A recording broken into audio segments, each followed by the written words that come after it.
Allahu Akbar. Teman-teman, apa itu dukhan? Apa kaitannya dengan 15 Ramadan? Ya kan?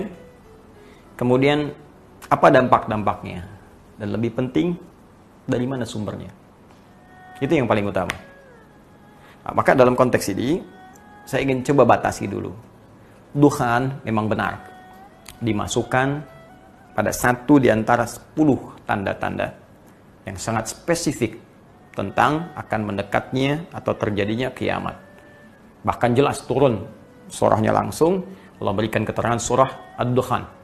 Ya, fartaqib yawma ta'tis sama'u bidukhanim mubin. Ya, berhati-hati, semakin mendekat nih. Ya, khususnya nanti pada saat langit mulai mendatangkan satu asap, dukhan, asap yang nyata. Ya, dan banyak tafsiran di situ. Ya, bahkan Imam Al-Qurtubi memberikan 3 tafsiran utama. Ya, beliau mengutip keterangan para sahabat, ada yang mengatakan ini dukhan pertanda kiamat akan tiba. Ada tafsiran-tafsiran lain, ada tafsiran-tafsiran berbeda, tapi umumnya kebanyakan sepakat itu adalah asap tanda kiamat, yang asap ini bukan asap yang dihasilkan dari satu fenomena-fenomena di bumi. Ya, tapi memang spesifik turun dari langit. Makanya kalimat Qur'annya, ya, yauma ta'tis sama'u bidukhanim mubin. Pada hari saat langit mendatangkan asap yang menutupi wilayah-wilayah bumi sehingga gelap, padat, sesak dan seterusnya, dan berlangsung dalam periode yang cukup lama. Tapi saya tidak akan masuk ke situ dulu. Apakah benar ada keterangan yang menyebutkan dukhan ini akan muncul di 15 Ramadan? Ini poinnya. Nah, sejauh ini informasi-informasi yang menyampaikan tentang kejadian 15 Ramadan itu bisa dilacak di satu kitab. Saya sudah cari kitabnya, saya sudah keluarkan langsung kepada intinya supaya mudah untuk bisa kita pahami. Kitabnya namanya Kitabul Fitan. Ini langsung saya print outkan dan langsung keisinya ke dalam supaya saya bisa perkenalkan dengan lebih baik. Ini ya, Kitabul Fitan. Karya Syekh Al-Hafidh Abu Abdullah Nu'aim bin Hammad Al-Marwazi. Ya, jadi Syekh Al-Hafidh Abu Abdullah Nu'aim bin Hammad Al-Marwazi.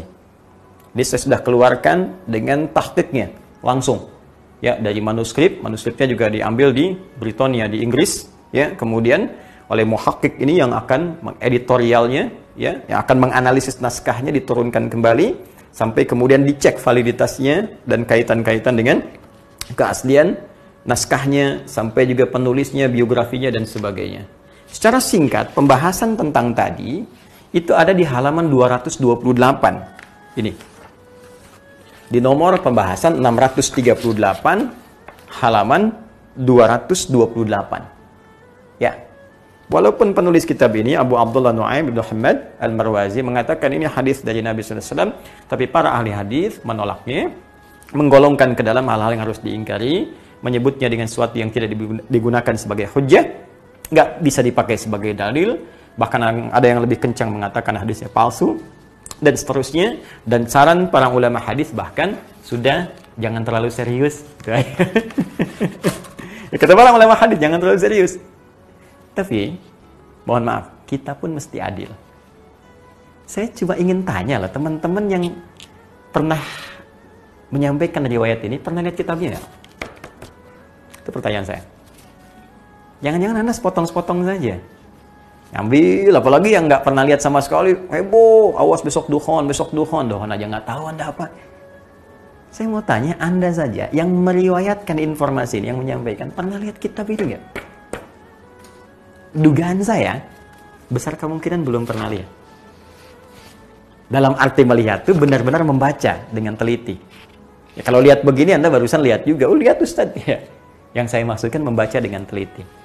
Anda mesti ingat, di halaman tadi, teman-teman, 228 yang ini, yang hadis nomor 638, sebetulnya beliau pun bukan ingin menguraikan tentang peristiwa kiamat.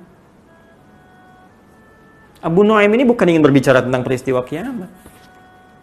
Anda mesti tahu, ini termasuk satu rangkaian dari 9 halaman pada sebuah judul yang beliau beri nama di halaman 224. Ini ada babnya.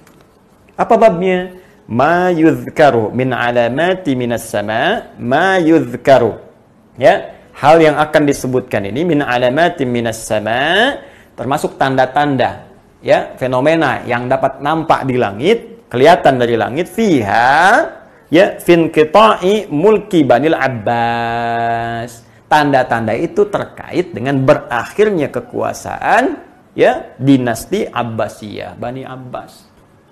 Jadi sebetulnya ini rangkaian, satu informasi dari rangkaian yang sangat banyak yang bercerita tentang berakhirnya kekhalifahan Bani Abbas itu, diantaranya pernah terjadi satu pekikan besar yang terjadi pada bulan Ramadan. Dan kalau Anda baca di sini ada jelas dari yang bagian pertamanya. Ya, yang paling menarik, wawahiyatun fi ma bainal isyin ila rabi wal isyin min Ramadan.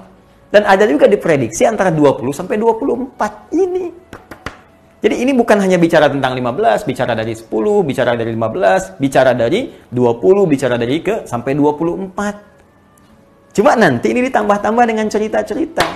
Bahkan nanti ada juga keterangan terjadi di masa kekhalifahan atau kepemimpinan As-Sufyani yang kedua. Sudah pernah kejadian dulu. Gitu. Jadi ini pun sebetulnya bukan ingin bicara dukhan. Kitab ini bukan bicara tentang kiamat. Jadi tidak relevan. Kalau Anda mengaitkan 3 persoalan tadi, ya mohon maaf, ayat Quran tentang dukhan dibawa ke peristiwa 15 Ramadan karena buku ini, ya. Kemudian dalilnya dibenturkan dengan akan adanya benturan asteroid dari informasi 8. Sekarang saya buktikan sendiri, kita cek bersama, buku yang dijadikan sandaran bukan bercerita tentang itu. Kalau ingin diambil hadisnya, kata para ahli hadis tidak valid. Jadi sudah banyak nih persoalannya. Ya, Syekh Abu Nu'aim bukan berbicara tentang dukhan, 15 Ramadannya persoalan tentang berakhirnya kekhalifahan, ya, Abbasiyah. Kemudian juga yang kedua, riwayat hadis yang diambil di sini tidak valid. Para ulama mengatakan jangan terlalu serius, gak usah diambil.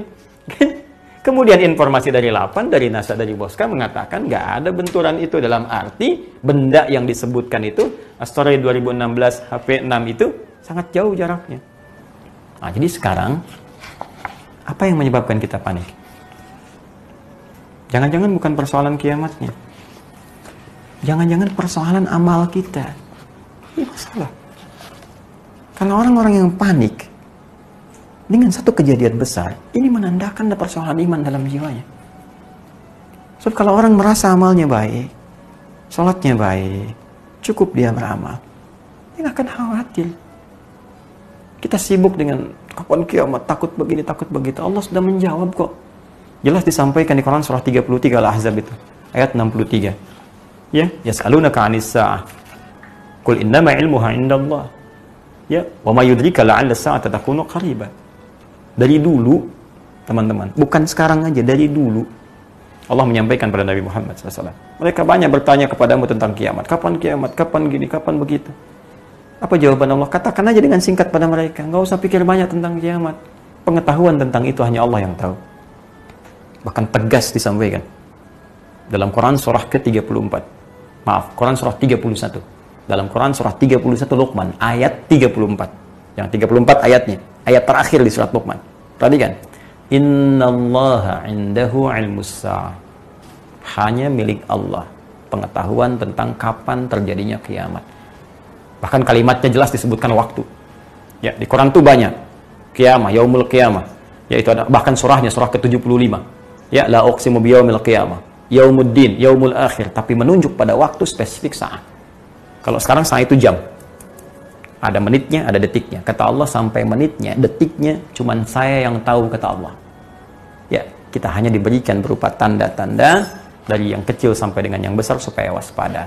Dan kiamat yang paling kecil itu adalah kematian kita.